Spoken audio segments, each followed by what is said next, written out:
What is up, my bodyweight warriors? Welcome back to another video, another Movement 101 series. Finally, we're getting back around to getting on them. And today I've got a treat for you, and that is all about the importance of exploration and a few examples of how you can start implementing it into your training. I think this is probably one of the hardest drills to get when it comes to movement, because oftentimes in fitness, we're very reliant on sets and reps and having a prescription and a plan and something to stick to in order to achieve those results. When it comes to exploration, it becomes a little bit more vague, a little bit more open, and it's like kind of do this or try this out. And a lot of people struggle to get stuck in. So what I wanted to try and give you here is a little bit of a framework that you can kind of play with to help you explore movements. So what I mean by exploration, this is my personal take on things, is it's basically getting out of those rigid movement patterns. Usually when we're performing exercises, we end up in this kind of box that we perform everything in, and we don't really move outside of that meter by meter square box that we sit ourselves in. If we're doing squats, if we're doing pull-ups, it's all very single plane, closed pattern movements. What I think exploration is about it's about taking a movement and then exploring and expanding the awareness you have in it. So basically when it comes to movement exploration, you want to pick a movement and then you want to see how many different ways you can perform that movement, whether it's moving from a static to a static or it's exploring different ways of getting into it. Just play with it, and that's the really, really important thing. Set aside 10, 15 minutes and say, I'm going to spend 10, 15 minutes exploring the squat. And then just see what happens. Don't judge it. That is probably the most important thing you can do, is not to judge what you're doing. It's not whether it looks cool, it's not whether it's hard, it's just you're simply exploring what your body can do and where it can move into. So I'm going to give you a couple of examples to make this explanation a little bit clearer. For the first, we're going to look at a squat. Usually this movement, we're only working in the sagittal plane. We're just moving up and down. So what we can do is we can use the squat as a theme, and we can think of ways that we can explore this movement more. One option might be that we find different ways of moving around a space where we have to transition from a squat position, do a move, and then end up in another squat position. A very simple example of this would be something like the roll from Ido Portal's Floreo or from Capoeira, but that could also be something like the O cortado, or it could be as simple as doing something like a monkey or something like a frogger from the GMB guys.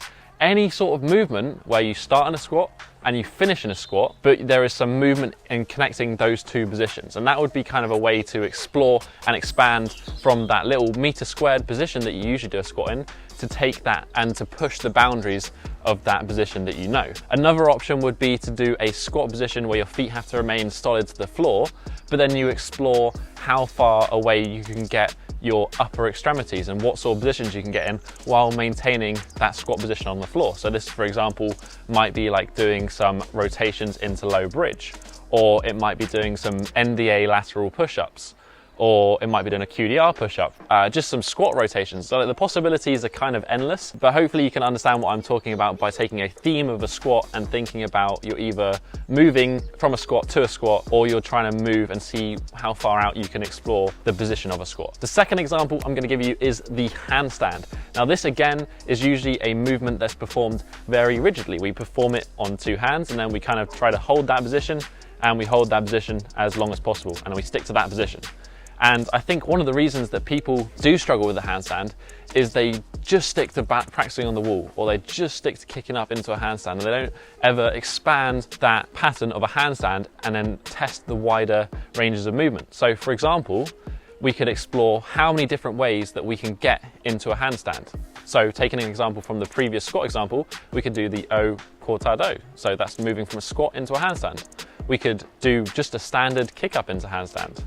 We could try to do a jump into a handstand. We could try to do a cartwheel and land in a handstand. We could try some presses. We could try moving from a headstand into a handstand. All sorts of possibilities that we could do. It helps us move from this rigid kind of handstand position, and it helps expand that awareness that we have of that position into these different ranges of motion. Hopefully those ramblings make sense. But I hope you found this video useful. It's kind of an interesting thing to do. It's a great warm up to do. It's a great thing to do on a rest day to get some movement into your body, and something that isn't rigid and fixed, but it's very explorative and creative and just fun.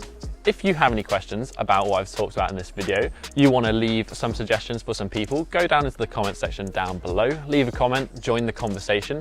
If you just enjoyed this video, hit that thumbs up button and support the channel. If you also want to support the channel, you can snag some of the new merch that's just dropped on my store. Again, I'll link that in the description down below. While you're down there, you can also hit that subscribe button, join the Bodyweight Warrior tribe. But that has been it for this week, guys. Have a strong week and peace.